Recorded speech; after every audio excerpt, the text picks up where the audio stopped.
5 fruits to eat on an empty stomach.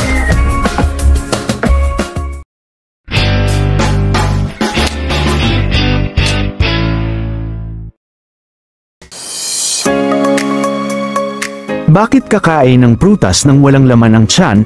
Ang pagkain ng mga prutas nang walang laman ang tiyan ay maaaring makatulong sa pagpapalakas ang mga antas ng enerhiya, tumutulong na mapalakas ang panunaw, pinapasigla ang bakterya ng bituka, nagbibigay ito ng mahalagang bitamina at mineral, at tumutulong sa pagpapababa ng timbang. Narito po ang 5 prutas na makakain kapag walang laman ang tiyan. Una, bananas. Ang saging ay mahusay na pinagmumulan ng potassium, bitamina at mineral. Ang pagkain ng saging nang walang laman ang tiyan ay maaaring makatulong na palakasin ang antas ng enerhiya, suportahan ang malusog na panunaw, at maiwasan ang morning sickness. Pangalawa, apples. Ang mansanas ay mayaman sa fiber, antioxidant at bitamina. Ang pagkain ng mansanas nang walang laman ang tiyan ay maaaring makatulong na palakasin ang panunaw at pinapalusog ang bakterya ng bituka at nagbibigay ng pakiramdam ng pagkabusog.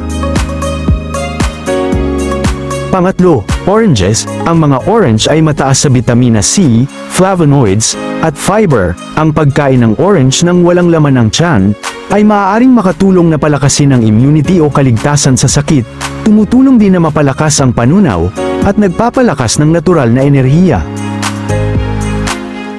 Pang-apat, papaya. Ang papaya ay mayaman sa papain, isang enzyme na tumutulong sa pagpapababa ng protina at nagpapalakas ng panunaw. Ang pagkain ng papaya nang walang laman ng tiyan ay maaaring makatulong upang palakasin ang panunaw, at nababawasan ang pamamaga, at pinapalusog ang bakterya sa bituka. Pang-5, watermelon. Ang pakwan ay may mataas na nilalaman na tubig, bitamina, at mineral. Ang pagkain ng pakwan nang walang laman ang tiyan ay maaaring makatulong sa rehydrate ng katawan, pinapalakas ang panunaw, at pinapalakas ang natural na enerhiya. At yan po ang 5 prutas na makakain kapag walang laman ang tiyan. Sana ay naibigan niyo ang munting kaalaman na ito, at makatulong sa ating pang-araw-araw na kalusugan. At huwag kalimutang i-like at i-share para naman sa kaalaman ng iba. At salamat po sa inyong panunood.